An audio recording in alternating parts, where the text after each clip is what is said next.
세금을 덜 내는 방법이 있습니다. 네. 그게 월세 내기 좋은 물건들 좀 보여드릴게요. 저 2년 하려면 이제 월세를 받아야죠. 세팅해야 되니까.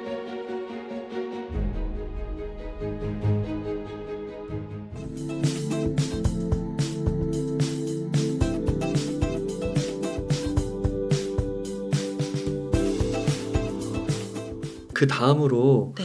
그 또 경매를 하시는 분들 가운데 이 단기 매도도 관심이 좀 많으신 것 같더라고요. 네. 뭐 이런 거에 좀 적합한 물건들도 볼 수 있을까요? 그래서 단기 매도라고 하면 1년 미만에 낙찰받고 1년 미만에 파는 걸 말하는데 보통 뭐 한 6개월 안쪽에 매도를 하게 되는 것 같아요. 그런데 1년 미만에 매도를 하면 양도세가 중과가 되거든요. 그래서 70%를 세금으로 내야 돼요. 1억을 70이에요? 벌었으면 7천만 원을 세금으로 내는 거죠. 안 하는 게 낫겠네요. 근데 거기다가 지방세까지 하면은 네. 77%를 세금으로 내야 됩니다. 그런데 세금을 덜 내는 방법이 있습니다. 네. 그게 이제 매매 사업자로 사업 소득으로 만드는 거예요. 나는 이제 이거를 매매하는 게 사업이다. 라고 하면은 매매 사업자로 해서 단기 매매를 주업으로 하는 사업자로 하게 되면 일반 과세예요.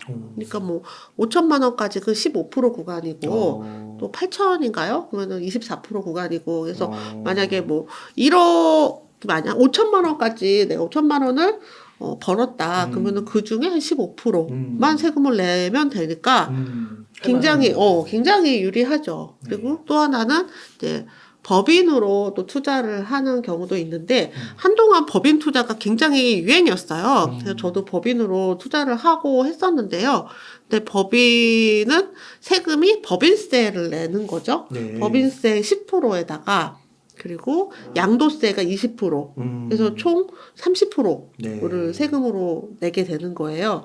네. 근데 법인으로 투자를 이제 자꾸 하니까 나라에서 법인 투자일 경우에는 종부세를 부과를 다 하게끔 바뀌었어요. 그래서 최근에는 법인 투자를 좀 많이 자제하고 있는 편이죠. 개인 사업자로도 하실 수 있고 법인으로도 하실 수 있는데 보통 개인으로 하시죠. 근데 다만 이제 매매 사업자를 하게 되면 사업소득이잖아요. 그러면 기타 다른 소득과 다 종합과세가 되기 때문에 그렇구나. 네, 그것도 주의하셔야 됩니다. 연봉이 높으신 분들은 세금을 좀 많이 내셔야 되는 상황이 될 수도 있어요. 그래서 그거 좀 고려하셔서 매매 사업자 같은 경우에는 대부분 좀 소득이 좀 없거나 아니면 뭐 조금 잡히시는 분들께 추천을 드려요. 이 낙찰 받은 지가 작년 5월 달에 낙찰을 받으셨어요. 그리고 얘가 1억 6,900에 낙찰을 받았고요. 59제곱입니다. 지금 뭐 이 지역에 지금보다 그때보다 작년보다 엄청 많은 경쟁이 좀 올라갔습니다. 천안에. 그래서 한동안 천안에 낙찰을 저희 멤버님들 많이 받으셨는데 지금 낙찰가가 좀 많이 올라가서 지금은 이렇게 저렴하게 받기는 좀 쉽지 않은 상황이에요. 계속 이게 좀 바뀌거든요. 네. 그래서 이 물건을 낙찰을 받아서 이분은 이제 매매 사업자를 목적으로 하시는 분이고요. 여기에 약간 문제가 있어 보이는데요. 이게 알 수 없는 임차인이 있어요. 알 수 없는 임차인이 있고 대항력 있음이라고 기재가 되어 있어서 사실 이제 처음 투자를 하시는 분들은 요 권리를 좀 파악을 해야 되는데 조사를 한 결과 이분은 뭐 집주인과 이해관계인이라는 거를 확인을 하고 입찰에 참여를 했던 물건이에요.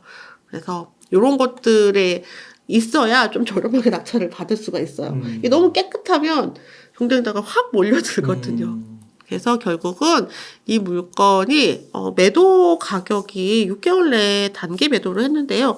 매도가가 2억 2,300만 원. 여기 실거래가가 뜨거든요. 작년에 낙찰을 받고 작년에 바로 매도를 한 물건인데요. 9월 달에. 그러니까 아까 낙찰 받은 게 5월 달이죠. 그리고 9월 달에 매도를 해서 2억 2,300 가격에 매도를 했어요. 그러면 한 5천 정도가 맞아요. 나는데 여기에 이제 매매 사업자로 매도를 하시게 되면 여기에 들어간 여러 가지 비용들 있잖아요. 그것들 다 비용 처리를 할 수가 있습니다. 그러니까 개인은 뭐 도배, 장판 이런 거 비용 처리 안 되거든요. 네. 근데 사업자로 하시는 분들은 이거 다 비용이다 해서 다 이제 비용 처리를 하실 수가 있어요. 그래서 비용 처리하고 남는 게 이제 매매 수익이 되는 거죠. 사업소득으로 신고를 하시고요. 그리고 나중에 이제 종합해서 5월 달에 이제 종합과세를 하시게 될 겁니다. 그러면은 뭐 대략 만약에 그 고소득이 아니라고 하면 네. 5천에 15% 떼는 거네요. 맞아요. 와, 괜찮네요. 네, 괜찮죠. 그래서 네. 매매 사업자를 지금 많이 하려고 하시는데 이게 기장을 좀 하셔야 돼요. 이게 뭐 기장 안 하고 손수하겠다라는 분들도 계시지만 매매 사업자라는 게 살짝 모호한 부분이 있거든요. 과연 이게 매매 사업자로 볼 수 있는가? 개인의 양도세로 처리하면은 이제 세금을 훨씬 더 많이 받을 수가 있잖아요. 네. 당국에서. 아, 그렇죠. 그러니 이제 나중에 세금을 신고는 물론 우리가 매매사업자를 얼마든지 하지만 당국에서 보기에 너 이거 좀 이상해 아니야 양도세 내라고 하면 어쩔 수 없이 내야 되는 경우도 그렇구나. 생기거든요. 그래서 처음부터 세무사님께 제대로 기장을 하고 잘 만들어 놔야 분명히 한 번쯤은 뭐 이렇게 다 터는 시기가 올 겁니다. 다 터는 시기가 물건을 이렇게 바로 거래하면 바로 터나요? 아니에요. 아, 그러지 않아요? 물건 하나 거래한다고 해서 뭐 수익이 뭐 몇 억씩 나는 게 아니니까 기껏해야 뭐 3천, 4천 뭐 이렇게 나잖아요. 네. 그 사람 털어봤자 얼마나 털리겠어요. 그 사람이 돈을 많이 벌 때까지 기다려줍니다. 그렇군요. 그래서 이분이 많이 돈을 벌어서 이제 털 금액이 좀 막부가 됐을 때 그때 이제 오시죠. 그래서 미리 준비를 잘 하셔야 되는 사업이다. 그러니까 유튜브도 그렇잖아요. 유튜브 수입도 잘 안 해놓으면 나중에 이제 털러 오잖아요. 그런 날이 오면 좋겠네요. 안 좋습니다.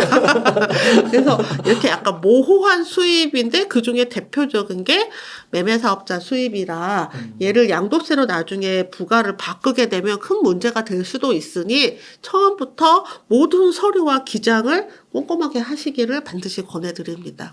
네. 법인에 대한 종부세 이슈는 6월 1일 날짜에 보유한 사람한테 있는 거죠.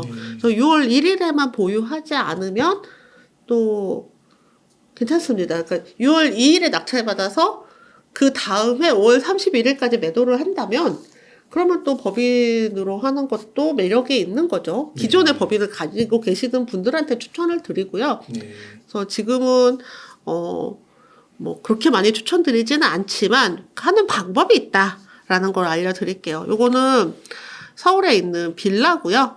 그리고 얘를 낙찰을 받은 게 저희 법인에서 받았고요. 9,800에 낙찰을 받았습니다.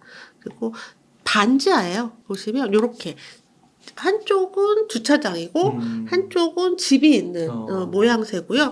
약간 언덕이 있어서 이쪽으로 보면은 1층인데 저쪽으로 보면은 지하인 그런 반지하 물건입니다. 그래서 반지하 물건인데 낙찰을 9,800에 받았는데 2등이 8,800에 받았어요. 와, 차이가 좀 나네요. 그쵸. 게다가 어떻게 지난 회차 최저가보다 더 높이 썼어요. 왜 그랬을까요? 제가 왜 지난 회차 최저가보다 높이 썼을까요? 뭐 경쟁이 심해서 그런 거 아니에요? 아니 경쟁보다 이 물건의 가치가 좋아요. 그 당시에 제가 봤을 때, 지난 회차에 들어갔어야 되는데, 라는 거고, 아무래도 이 물건 가치가, 이 정도도 괜찮다라고 생각을 해서 9,800에 낙찰을 받았는데, 2등이랑 이제 1억 안 되는 게 1,000만 원 차이 나면은 마음이 안 좋죠. 근데 사실 이 물건 낙찰 받고 수리해서 2개월, 3개월 안에 1억 2천에 전세를 놨어요. 그리고 매도를 1억 7천에 했습니다. 그래요? 6개월 안에 1억 7천에 매도를 한 거죠. 대단하시네요. 그래서 이제 시세 차익이 뭐 세금 20% 떼고 해서 한 5천 정도 나는 물건이었거든요. 그러면은 그런 면으로 보면은 2등이 가격을 좀 안 받쳐줘도 너무 서운해하면 안 되겠죠. 그렇죠. 뭐 매도 그렇게 잘했으면 별 상관없죠. 뭐. 그쵸. 네. 그래서 지금은 이제 빌라가 매도가 그렇게 잘 되는 타이밍은 아니에요. 그래서 빌라 물건을 이제 하시려는 분들은 소액으로 하실 수 있고, 다만 월세로 세팅을 하시는 걸 좀 권해드리고요. 월세로 세팅을 하시고 조금 지금 같은 이런 시간이 조금 지나고 나면 2년이나 4년 후에 매도를 하시기를 좀 권해드려요. 그러니까 단기 매도를 하시려면 아까처럼 아파트가 훨씬 쉽습니다. 지금 다 이제 거래가가 죽었기 때문에 단기 매도는 아파트를 권해드리는데 이제 과거에 이렇게 빌라도 했었다. 그러면 지금 같은 시기에 그 공부를 좀 했다 네. 하면 뭐 그런 게 좀 있을까요? 아파트에 어느 정도 좀 종잣돈이 있으면 단기 매도로 뭐 6개월, 1년 안에 뭐 얼마 정도까지는 이렇게 벌어볼 수 있다 뭐 이런 게 좀 있을까요? 일단 3천만 원 정도 있으면 한 1억 5천 안쪽으로 아파트를 그래서 하실 수 있고요. 천안에 이런 쪽 맞아요. 아까도 아까 그 정도 사이즈 네. 1억 5천 정도 하실 수 있고요. 그리고 조금 더 서울에서 조금 더 거리가 있을수록 낙찰 가격이 괜찮아요. 더 좋아요. 더 저렴하게 낙찰을 받을 수가 있어요. 그래서 지금 거래가 좀 살아있는 지역의 아파트여야 되겠죠. 네. 근데 이제 지방 같은 경우에는 지금처럼 거래가 서울 수도권처럼 거래가 죽진 않았거든요. 실수요자들이 항상 어느 정도 있는 곳들이 있잖아요. 네. 그래서 그런 곳에서 하시면 될 것 같습니다. 아. 최소 금액은 3천인데요. 이 금액이 크면 클수록 할 수 있는 물건이 더 다양해질 수 있다는 거. 좋네요. 그래서 네. 1년에 이렇게 한두 건만 해도 좋겠네요. 그렇죠. 근데 사실은 1년에 이거 한두 건을 하는 것보다 제가 가장 권해드리는 건 이 물건 하고요. 그리고 2년을 묶어놓고 2년 후에 매도하는 게 가장 좋습니다. 왜냐면 매매 사업자는 1년에 두 건 이상씩 사고 팔고 하셔야 돼요. 근데 이게 빈번한 사업이 아니라면은 이게 양도세로 매겨버리거든요. 근데 1년에 2건 이상씩 팔고 사고 하는 게 쉬운 일이 아니에요. 근데 이제 사는 건 쉽잖아요. 파는 게 어렵잖아요. 팔릴 만한 물건인데 시장이 안 좋아서 못 파는 물건들 이런 것들을 2년 동안 갖고 있다가 매도를 하게 되면 다 일반가세가 되거든요. 그렇군요. 네. 그리고 저렴하게 낙찰을 받아서 월세를 세팅을 하고 그리고 월세 받다가 2년 후에 매도하는 게 제일 쉬운 방법입니다. 아, 네. 이거 조금 좀 보여드릴게요. 네. 월세 내기 좋은 물건들 좀 보여드릴게요. 저 2년 하려면 이제 월세를 받아야죠. 예. 그래서 이제 지금 전세가 뭐 소멸한다 막 이런 얘기들도 잠깐 있었는데 근데 전세가 소멸하기에는 너무 우리가 전세에 젖어들어 있어서 어떤 경우에는 전세가보다 저렴하게 낙찰받아서 2년을 보유하는 수도 있고요. 네. 또 월세를 받으면서 2년을 보유하는 수도 있어요. 둘 중에서 선택하셔서 하시면 될 것 같습니다. 서울 빌라 같은 경우에는 전세가보다 저렴하게 낙찰받는 사례들이 많지는 않지만 종종 보이고 있거든요. 네. 그럼 갖고 있으면 좀 돈이 될 거다. 당장은 팔 수 없습니다. 지금 당장 팔 수 없다는 거 감안하고 2년 후에 파는 거를 목표로 두시고요.